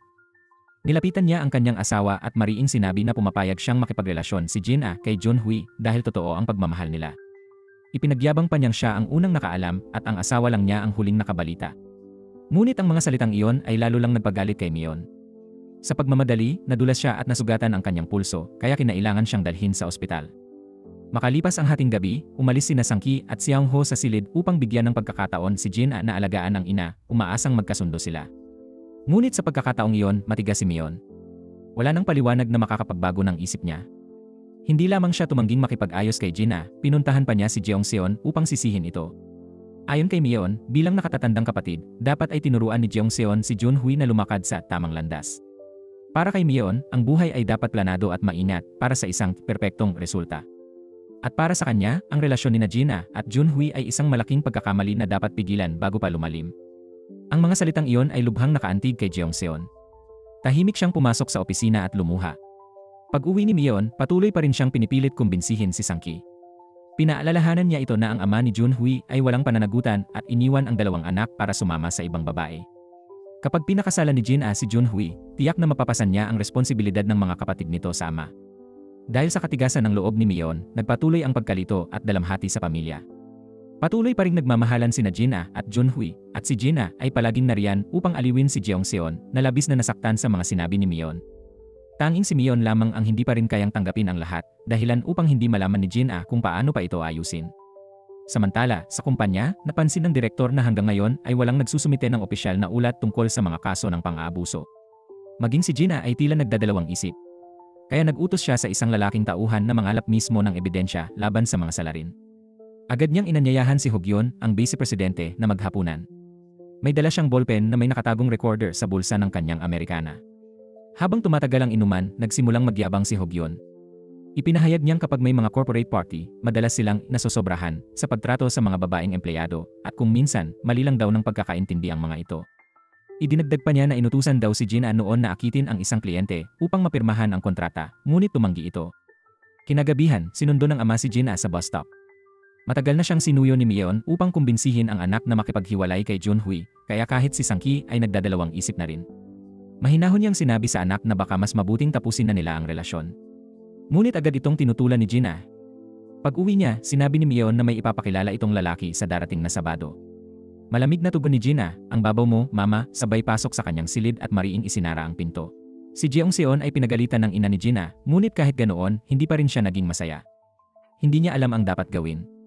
Bagaman siya ang nag-alaga kay Junhui mula pagkabata, sa huli ay nanatili pa rin siyang isang bata na hindi pa kayang intindihin ang mga suliranin ng mga magulang. Sa gitna ng kalituhan, tumawag siya sa kanilang ama na nasa ibang bansa upang sabihin ang nangyayari. Ngunit malamig ang naging tugon ng ama, hindi man lang siya nagpakita ng malasakit sa buhay ni Junhui at agad na binaba ang telepono. Dahil sa ganoong asal ng kanyang ama, lalo pang nalungkot si Jeongseon. Kinagabihan, dumating si Gina sa bahay ni Junhui at kasunod niya ay ang kanyang ina, si Myeon. Bigla itong pinindot ang doorbell. Nang makita ni Junhui kung sino ang nasa labas, nag-isip muna siya sandali bago niya sinabi kay Gina na lasing lang daw ang isang kasamahan sa trabaho kaya lalabas muna siya para paalisin ito. Binuksan ni Junhui ang pinto at hinarang si Myeon sa labas. Niyuko niya ang ulo at nagmakaawa na huwag pumasok dahil kung makikita siya ni Gina, siguradong malulungkot ito. Nakiusat siya sa ina na magtimpi, hindi para sa kanya, kundi para sa sariling anak nito. Nangako siyang kakausapin si Gina para paalisin muna ito. Ayaw mang magkaroon ng gulo, sumang-ayon si Myeon at nagtago muna sa tabi ng bahay. Pinilit ni Junhui itago ang lungkot at bumalik sa loob, sabay sabing maraming kasamahan daw siyang dumating para uminom ng alak. Dahil dito, nagpasya si Gina na umalis na muna.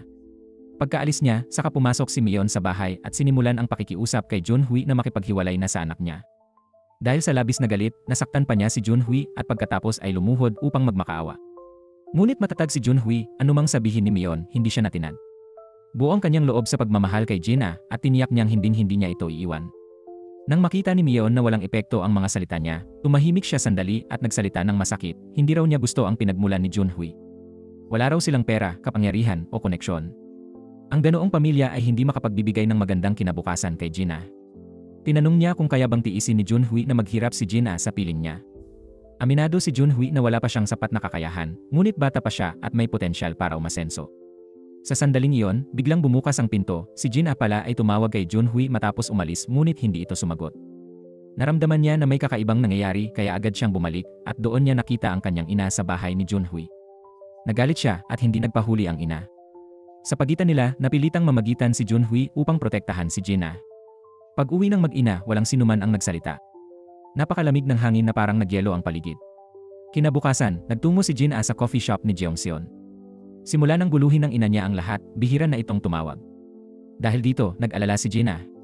Bagaman si Junhui na ngayon ang kasintahan niya, hindi pa rin kayang palitan ni Jeongseon ang lugar nito sa puso niya bilang kaibigan. Naitanong ni Jeongseon kung nalulungkot ba si Junhui. Ang tanong na iyon ay nagbigay din ng bigat sa dibdib ni Gina.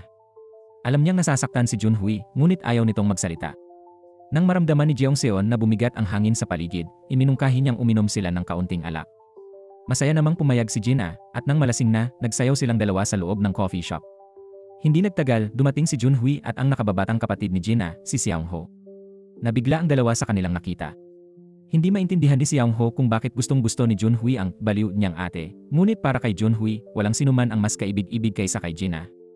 Samantala, ang isang empleyado sa kumpanya, matapos makipag-usap sa deputy director, ay nagtipon ng mga video mula sa ibang kasamahan. Sa video, makikita si Gina sa iba't ibang salusalo kung saan siya ay paulit-ulit na nilalapastangan ng mga lasing na nakatataas. Maging ang direktor ay hindi makatingin ng diretsyo habang pinapanood iyon. Hindi niya maunawaan kung paano nakayanan ni Gina ang lahat ng iyon sa mahabang panahon. Ipinakita ng direktor ang video kay Gina at sinabi sa kanya na pag-isipan kung handa ba siyang tumindig at isiwalat ang katiwalian sa kumpanya. Tinitigan ni Gina ang nakaraan niya kung paano siya nanahimik sa kabila ng pang-aabuso at napuno ng galit at hinanakit ang kanyang dibdib.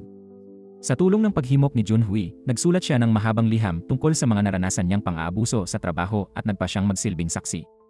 Mula nang malaman ni Myeon ang relasyon ni Gina at Junhui, agad niyang pinlano ang isang blind date para sa anak. Upang hindi mapahiya ang ina, napilitan si Gina na pumunta, ngunit inilihim niya ito kay Junhui dahil ayaw niyang mag-alala ito. Habang nag-aalangan sa tapat ng hotel kung saan gaganapin ang date, dumating si Jeongseon. Ang ama nilang nasa ibang bansa ay kakarating lang at nais siyang makita at doon din sa parehong hotel. Hindi sinasadyang nasabi ni Jin na naroon siya para sa blind date, bagay na labis na ikinagalit ni Jeong Seon. Galit na galit itong nagsabing kung ganito rin lang ang gagawin ni Jin habang may relasyon kay Junhui, mas mabuti pang makipaghiwalay na lang siya.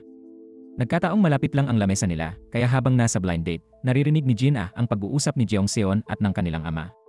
Punang galit si Jeong Seon at inilahad niya ang lahat ng sama ng loob na hindi man lang sila inalagaan ng ama at dahil sa kanya, napilitan si Junhui na talikuran ang pangarap niyang maging pintor upang magtrabaho sa kumpanya ng mga laro para kumita ng pera. Habang nagsasalita, bumigay ang damdamin ni Jeong Seon at umalis ng umiiyak. Nakaupo si Jin sa kabilang mesa at hindi napigilang maiyak din nataranta ang kadate niya, uminom ng kape at nagpaalam na umalis.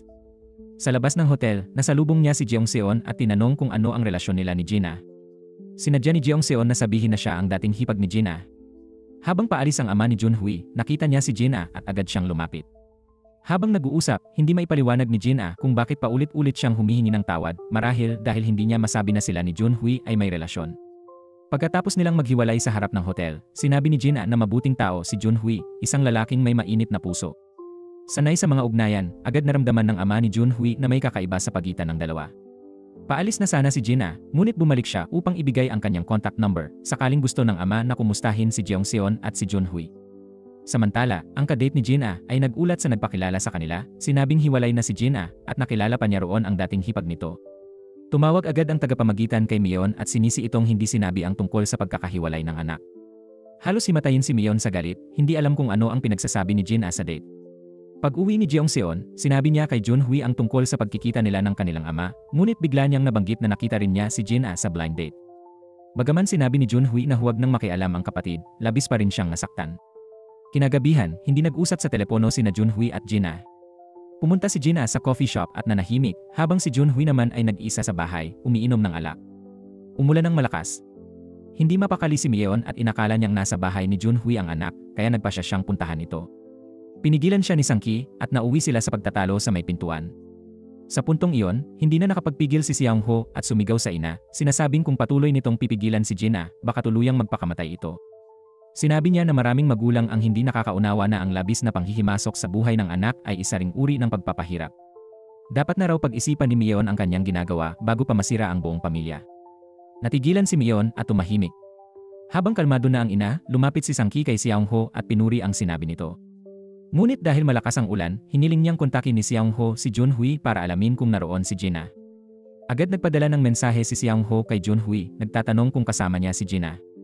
Doon lang napagtanto ni Junhui na hindi pa pala umuwi si Jin. Binuksan niya ang pinto upang hanapin ito at laking gulat niya nang makita si Jin na nakaupo sa labas, basang-basa sa ulan. Hindi niya alam kung gaano na ito katagal roon. Pinagsabihan niya ito habang pinapasok sa loob, halong galit at awa ang nararamdaman. Alam ni Jin na nagalit si Junhui dahil sa blind date, kaya hindi siya naglakas loob kumatok kanina.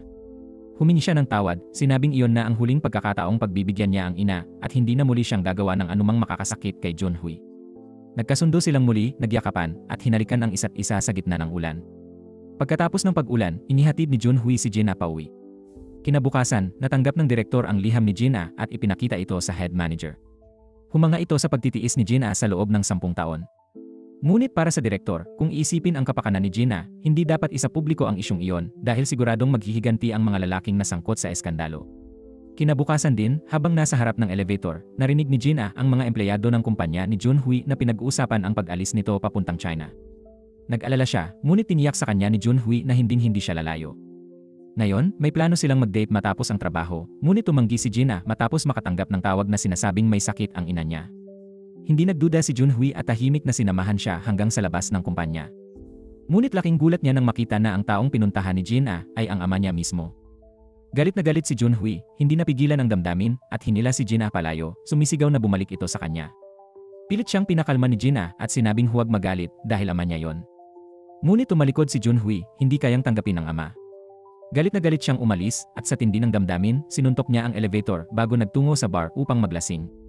Nang malaman ni Jeong Seon mula sa security guard na nalasing ang kapatid, agad siyang nagtungo sa bahay nito upang alagaan siya. Hindi niya maintindihan kung bakit labis itong uminom. Samantala, nagpatuloy ang pag-uusap ni Jin at ng ama ni Junhui sa coffee shop. Alam na ng lalaki ang relasyon nila, ngunit hindi siya tumutol. Sa halip, nagpasalamat pa siya kay Jin dahil minahal nito ang kanyang anak. Bahagyang gumaan ang loob ni Jin-ah at inamin niyang hindi pa rin matanggap ng kanyang mga magulang si Junhui, ngunit umaasa siyang darating ang araw na mauunawaan din nila ito. Pag-uwi niya ng gabi, tinawagan niya si Junhui ngunit hindi pa rin ito sumasagot. Lumipas ang magdamag at kinabukasan ay hindi pa rin ito pumapasok sa trabaho. Nabalisa si Jin-ah at humingi ng tulong kay Jeongseon. Nagulat si Jeongseon, mula pa kagabi, may kutob na siyang may kakaiba sa kapatid. Ikinuwento ni Jin-ah ang pagkikita nila ng ama ni Junhui at ipinakita ang bagay na iniwan nito upang ibigay sana kay Jeongseon. Ang nais lamang ni Jin-ah ay maayos sana ang relasyon ng mag-ama, ngunit hindi niya sinasadyang mas lalong masira ito. Sa kabilang banda, bumili si Junhui ng bulaklak at nagtungo sa puntod ng ina. Hindi pa rin niya kayang magpanggap na parang walang nangyari sa pagitan nila ng ama. Habang hinahanap ni Jin-ah si Junhui, natagpuan niya ito sa kumpanya. Galit siya dahil sa biglaang pagkawala nito. Hindi niya maunawaan kung bakit kailangan nitong magalit ng ganoon. Para kay Junhui, ang kanyang ama ay matagal nang wala sa buhay niya, ngunit si Jin-ah ay pinilit siyang harapin ito. Hindi niya matanggap iyon. Sa halip na magpaliwanag, nagtalo sila ng matindi hanggang sa umalis si Jin-ah sa inis. Nang mapagtanto ni Junhui ang kanyang pagkamapusok, hinabol niya ito, ngunit hindi na niya nakita. Bumalik siya sa opisina at tinangkang tawagan si Jin-ah, ngunit hindi sumasagot. Samantala, nagkita ang ama ni Junhui at ang ama ni Jin-ah. Nagtanong ang una kung ano ba talaga ang hindi nagustuhan ng pamilya ni Jin-ah sa anak niya at bakit nila kailangang tapakan ang dangal ni Junhui. Nangako siya na kapag tumanda na siya, hindi niya ipapasa ang anumang pasanin sa anak. Umaasa siyang hindi na sila magiging hadlang sa pagmamahala ni Jin-ah at Junhui. Nag-inuman ang dalawang ama habang nag-uusap at sa huli, dahil sa kalasingan, kinailangang ihatid ni ama ni Junhui si Sang-ki pauwi. Pagdating nila, nagalit si Myeon at pinapalayas ang bisita. Ngunit dahil lasing, sinigawan siya ni Sang-ki at sinabing kung muli pa niyang gagambalain ang ama ni Junhui, siya mismo ang magpapalaya sa kanya. Pagkatapos noon, kumuha pa siya ng isa pang bote ng alak at muling nakipag-inuman sa ama ni Junhui. Si Myeon, bagaman labag sa kalooban, ay napilitang maghanda ng inumin para sa kanila. Si Jeongseon ang nakahanap kay Junhui at ipinaliwanag na binili ng kanilang ama ang isang regalo para sa kanilang dalawa, ngunit hindi ito naibigay kaya hiniling niya kay Jin-ah na siya na ang mag-abot kay Junhui. Nang malaman ni Junhui ang buong katotohanan, labis siyang nagsisi sa maling akala niya kay Jin-ah. Habang nag-uusap ang magkapatid, nakatanggap sila ng tawag mula kay Jin-ah kaya agad silang nagtungo sa bahay nito. Pagkapasok nila, sinalubong sila ng galit ni Myeon, ang ina ni Jin-ah. Pinagalitan niya ang magkapatid at sinabi na lumaki silang walang magandang asal at hindi marunong gumalang sa matatanda. Idinagdag pa niya na dahil sa pagkakaroon ng isang ama tulad ng kanila, hindi rin sila karapat-dapat. Sa huli, sinabi ni Myeon na hindi siya papayag na magkaibigan o magkarelasyon si Jin-ah at si Junhui at maaari pa siyang gumawa ng mas matinding hakbang para pigilan sila. Hindi na kayanan ni Jin-ah ang mga masasakit na salita laban kay Junhui kaya bigla niyang sinabi na hindi na siya makikipagkita kay Junhui. Pagkatapos, humarap siya kay Junhui at sinabi na gusto niyang makipaghiwalay. Umalis siya at nagkulong sa silid habang si Junhui ay paulit-ulit na kumakatok, nakiusap na buksan ang pinto, ngunit walang tugon mula kay Jin-ah. Dahil sa inday ng pagtatalo, nagising ang kanilang mga ama. Dinala ni Sang-ki si Junhui palabas ng bahay habang galit na galit pa rin si Jin-ah. Naunang umalis si Junhui kaya si Jeongseon na lamang ang naghatid kay Sang-ki pabalik sa hotel. Habang nasa biyahe, walang imikan ang dalawa. Pagdating nila, sinabi ni Sang-ki kay Jeongseon na mula ngayon, hindi na niya kailangang alalahanin si Junhui dahil marunong na siyang magpasya para sa sarili. Hiling pa niya na huwag itong magtanim ng sama ng loob sa kanya dahil pareho lamang nilang sinasayang ang kanilang buhay. Nais lamang niyang kapag nagkita silang muli, maging masaya ang pagkakataong iyon. Pagbalik sa hotel, hindi na napigilan ni Sang-ki ang kanyang pag-iyak. Hindi niya akalaing ang kanyang nakaraan ay magiging hadlang sa mga anak niya. Samantala, pag-uwi ni Junhui, tanging mga alaala nila ni Jin-ah ang nasa kanyang isip. Nang bumukas ang pinto ng elevator, sinalubong siya ni Jin-ah na masayang yumakap sa kanya. Hinalikan nila ang isa't isa sa loob ng elevator hanggang sa bumaba ito sa unang palapag. Ngunit nang maalala ni Junhui ang matinding pagtutol ng kanilang mga magulang sa kanilang pag-ibig, napuno ng dalamhati ang kanyang puso. Pagkalipas ng ilang sandali, tinawagan ni Jin-ah si Junhui. Agad niya itong sinagot at nagmamadaling ipinaliwanag ang kanyang panig, ngunit isang pangungusap lang ang narinig niya mula kay Jin-ah, "Miss na miss kita." Tumayo agad si Junhui at nagtangkang puntahan siya, ngunit nauna na si Jin-ah at dumating sa kanyang bahay. Binuksan ni Junhui ang pinto at pinapasok siya. Umupo sila sa sofa at nag-usap. Humingi ng tawad si Jin-ah sa biglaan niyang desisyon na makipaghiwalay. Ipinaliwanag niya na sobrang nasaktan siya sa mga sinabi ng kanyang ina laban sa magkapatid kaya, upang matapos na ang kaguluhan, sinabi niya ang mga salitang iyon sa harap ng lahat. Bagamat naunawaan ni Junhui ang dahilan, hindi pa rin niya mapigilang magalit dahil sa ginawa ni Jin-ah. Dahil dito, nagsimulang maglambing si Jin-ah, una niyang sinabi na gutom siya at gusto niyang kumain ng noodles, ngunit nang hindi gumana ang pagpapalambing na iyon, pumasok siya sa kumot at nagtago roon. Nag-aalala na baka siya itaboy ni Junhui palabas. Nang makita ni Junhui ang kanyang kaibig-ibig na kilos, napawi ang kanyang galit. Niyakap nila ang isa't isa at nagkasundo na hindi na muling maghihiwalay. Sinabi ni Junhui na gusto niyang manatili si Jin-a sa tabi niya magpakailanman. Sumabay naman si Jin-a at nagbiro na kung ganoon, dapat nilang samahan ang kanyang ama sa paliparan. Pumayag si Junhui at siya ang nagmaneho. Habang nasa biyahe, hindi nagsalita si Junhui kaya nag-type si Jin-a sa kanyang cellphone ng mensaheng, "Huwag kang sumimangot," dahilan upang mapangiti ito.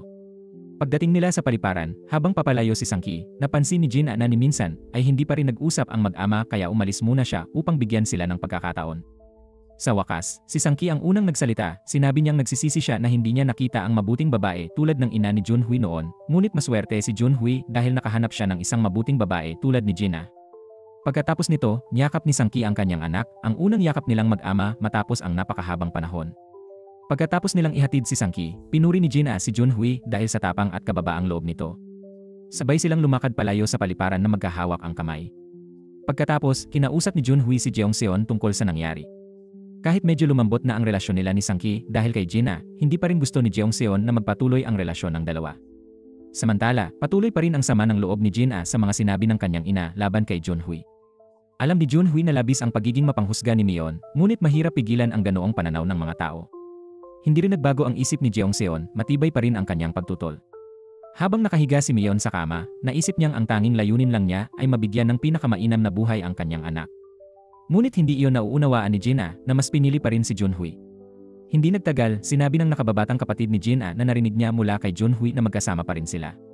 Laking gulat ni Mion sa pandarayang iyon kaya agad niyang pinuntahan si Jin-a, ibinalik ang ipon nito at sinabing lumayas na siya sa bahay. Matapos mag-isip ng mabuti, nagdesisyon si Jin-a na talagang aalis na siya. Nang malaman ito ni Junhui, naramdaman niya ang matinding pagkakasala. Sa harap ng mga magulang, sinabi ni Jin-a na lilipat siya at nanindigang huwag nang pakialaman ni Mion ang mga bagay na may kinalaman kay Junhui at sa kanyang kapatid. Nagsimula si Jin-a maghanap ng matitirhan. Ang mga may magandang tanawin ay masyadong mahal at ang mga mura naman ay sobrang sikip. Alam niyang limitado lang ang kanyang pera kaya hindi siya pwedeng maging mapili. Dahil nasasaktan si Junhui na nakikita siyang nahihirapan, iminungkahi nitong magsama na lang sila. Nagulat si Jin-a at sinabing baliw siya, gusto niyang tumayo sa sariling paa at ayaw niyang lalo pang magalit ang ina. Pagkatapos ng ilang araw, nakakita si Jin-a ng maliit ngunit maganda at abot kayang bahay at agad na pumirma ng kontrata. Gusto sana niyang sabihin ito kay Junhui pero bago pa man niya mabanggit, tinanong siya nito kung naisip na ba niyang magbitiw sa trabaho. Nagulat siya. Ipinaliwanag ni Junhui na lilipat siya sa sangay ng kumpanya sa Amerika at nais niyang sumama si Jin-a. Para kay Junhui, ito ang paraan upang makatakas sila sa gulo. Ngunit hindi agad makapagdesisyon si Jin-a. Mahal niya si Junhui, ngunit marami pa siyang bagay na gustong gawin at hindi kayang iwan ang lahat. Umalis si Junhui para sa kanyang business trip at sinabi niyang pagbalik niya, pag-usapan nila muli. Sa mga araw na yon, pinag-isipan ni Jin-a ang lahat at kinausap si Jeongseon. Para kay Jin-a, tila tumatakas si Junhui sa problema, habang siya naman ay gustong harapin ito. Lumipat si Jin-a sa bago niyang bahay, tinulungan siya ni Bora. Bagamat malaya na siya, kinailangan niyang magtipid dahil sa mga gastusin sa upa, tubig at kuryente. Samantala, nagkaroon ng bagong dagok sa trabaho si Jin-a nang maakusahan siya ng pagiging mapanlinlang matapos niyang ireklamo ang hindi kanais-nais na asal ng kanilang deputy chief. Ang legal department ng kumpanya ay tinangkang ipagtanggol ang lalaki at gawin siya pa ang may kasalanan. Labis itong ikinasama ng loob ni Jin-a kaya tinawagan niya si Junhui, ngunit hindi ito sumagot. Umiyak si Jin-a mag-isa sa kanyang tinutuluyang kwarto. Samantala, nang tawagan siya muli ni Junhui at hindi niya nasagot, nag-alala ito at tinawagan si Bora para magtanong. Doon lamang niya nalaman na lumipat na si Jin-a. Agad niyang pinuntahan ang bahay ni Jin-a at sinabihan itong hindi siya natutuwa sa desisyong lumipat nang hindi man lang nagpapaalam. Ngunit hindi mababago ni Jin-a ang isip niya, ayaw niyang umalis ng bansa at iwan ang mga taong mahalaga sa kanya. Hindi nagkasundo ang dalawa at muling nagkahiwalay. Makalipas ang ilang araw, nakaharap ni Jin-a ang deputy chief at hinarap ito ng buong tapang. Nang banggitin ni Jin-a ang anak nitong babae, nagalit ang lalaki ngunit hindi niya maitanggi ang kanyang kasalanan. Ipinilit ni Jin-a na mag-public apology ito sa group chat ng kumpanya kung hindi ay ilalabas niya ang ebidensya. Kalaunan, na-promote si Jin-a bilang head ng cargo department. Hindi man siya ganap na masaya, tinanggap niya ito dahil kailangan niya ng trabaho at naniniwala siyang isang araw, makakabalik din siya sa headquarters. Sa isang araw ng trabaho, nagkasabay sila ni Junhui sa elevator. Magkatabi ngunit tahimik hanggang sa bigla siyang hinawakan ni Junhui sa kamay. Napangiti silang pareho, naalala ang unang beses na siya ang humawak sa kamay nito. Dumating ang kaarawan ni Jin-a. Habang masayang nagdiriwang ang pamilya, muling binanggit ng ina niya ang tungkol sa pagpapakilala ng lalaki para sa kanya. Tumigil ang lahat at napuno ng tensyon ang silid. Nainis si Gina at umalis. Nagkita silang muli ni Junhui sa isang restaurant. Ibinigay niya ang regalo at muling inanyayahan si Gina na sumama sa kanya sa Amerika. Ngunit tinanggal ni Gina ang kamay niya mula sa pagkakahawak nito. Kung dati, baka sumama siya, ngunit ngayon mas pinili niyang manatili. Tahimik siyang pumasok sa bahay habang umiiyak at si Junhui na may naglakad sa ulan na naluluha. Sa huli, mag-isa siyang lumipad patungong Amerika, habang si Gina ay nagpatuloy sa kanyang bagong trabaho at sinubukang kalimutan ang lahat. Ilang taon ang lumipas, sa kasal ng kapatid ni Gina, dumating si Junhui. Nakita niya si Gina kasama ang bago nitong kasintahan. Habang tinatawagan ng lalaki ang isa pa niyang kausap, marahang itinabig ni Gina ang kamay nitong nakapatong sa kanyang pisngi. Nagkita ang mga mata ni Junhui at Gina, ngunit walang salitang namutawi. Lumapit siya sa kapatid ni Gina at binati ito. Kahit hindi komportable si Mion sa presensya ni Junhui, pinilit niyang maging magalang. Habang ginaganap ang kasal, panay ang sulyap ni Junhui kay Gina. Akala ni Gina ay nakalimutan na niya si Junhui, pero sa muling pagkikita nila, nabuhay muli ang sakit at pangungulila. Tinawagan niya ang kasintahan sa labas ng bulwagan, ngunit abala ito sa trabaho. Dumating si Junhui, nagkunwaring hindi siya kilala, at tahimik na umalis. Hinabol siya ni Gina ngunit nakasakay na ito sa taxi. Umuwi si Junhui sa kanilang dating bahay. Ibinabalik ng bawat bagay doon ang mga alaala nila ni Gina. Uminom siya ng alak kasama ang mga katrabaho, at nang tanungin siya, umamin siyang hindi pa rin niya nakakalimutan si Gina. Sa kabilang banda, habang umiinom kasama si Bora, napagtanto rin ni Gina na hindi pa rin niya ganap na nakakalimutan si Junhui. Kahit may bagong kasintahan siyang maayos at tanggap ng kanyang mga magulang, iba pa rin ang tibok ng puso niya para kay Junhui. Nang magtagpo silang muli ni Jeongseon, binanggit nito na bumalik na si Junhui sa bansa. Sinubukan ni Gina na iwasan ang usapan, ngunit humingi ng tawad si Jeongseon sa naging pagkontra niya noon. Dumating si Junhui at nagkita silang muli, ilang sandali ng katahimikan at pagkailang bago nagpaalam si Jeongseon upang bigyan sila ng espasyo. Nagkunwaring kalmado si Gina at sinabing gusto niyang maging parang magkapatid na lang silang muli. Ngunit malamig ang tugon ni Junhui. Nainis siya sa tila pagwawalang bahala ni Gina at nilayasan siya. Kinagabihan, lasing na bumalik si Junhui at hinarap si Gina. Tinanong niya kung gusto ba talaga nitong manatiling ganun na lang. Matatag na sumagot si Gina na darating din ang araw na magiging normal silang muli sa isa't isa. Sa galit, tinawag siya ni Junhui na malupit na babae at umalis. Ngunit hindi nagtagal, dumating si Gina sa kanyang bahay. Kahit nahirapan, pinilit niyang sabihin kay Junhui na sana ay bumangon ito muli at mabuhay ng maayos. Kinabukasan, sinabi ni Gina sa mga magulang niya na nagbitiw siya sa trabaho at lilipat sa Jeju kasama si Bora. Labis ang pag-aalala ng kanyang ina at tinanong kung hindi na ba siya mag-aasawa kailanman. Doon sinabi ni Gina na matagal na silang hiwalay ng kasintahan niya. Inamin din niya na hindi niya kayang patawarin ang ina sa mga masasakit nitong sinabi noon kay Jeongseon at Junhui. Umalis siya habang umiiyak, ngunit humabol si Mion at humingi ng tawad. Nagyakap silang mag-ina at sinabi nitong kung sakaling mapagod siya sa Jeju, maaari siyang umuwi kailanman. Lumipat si Gina sa Jeju at namuhay ng payapa kasama si Bora. Samantala, habang nag-impake si Junhui para umalis, aksidente niyang napakinggan ang dating voice recording ni Gina. Muling bumalik ang lahat ng damdamin niya at agad siyang nagtungo sa bahay ni Gina, ngunit nalaman niyang lumipat na ito. Nang marinig niya mula sa kapatid ni Gina na nasa Jeju ito, agad siyang pumunta roon. Umuulan ng malakas nang magkita silang muli. Nilapitan siya ni Junhui at hiniling na ibalik ni Gina ang kanyang payong. Naguguluhan si Gina, ngunit binigay niya iyon. Tumanggi si Junhui at sinabing hindi iyon ang payong niya, na itapon na raw ba ito ni Gina. Nag-init ang ulo ni Gina at tinanong kung iyon lang ba ang dahilan ng kanyang pagpunta. Bigla siyang niyakap ni Junhui at humingi ng tawad, sinabing hindi niya kayang mabuhay nang wala siya. Hindi na nakapagsalita si Gina nang buhatin siya ni Junhui habang naglalaro sila sa ulan at sa wakas, nagbalikan silang muli. At dito nagwawakas ang seryeng Something in the Rain. Maraming salamat sa inyong panunood at hanggang sa susunod nating pagkikita, paalam.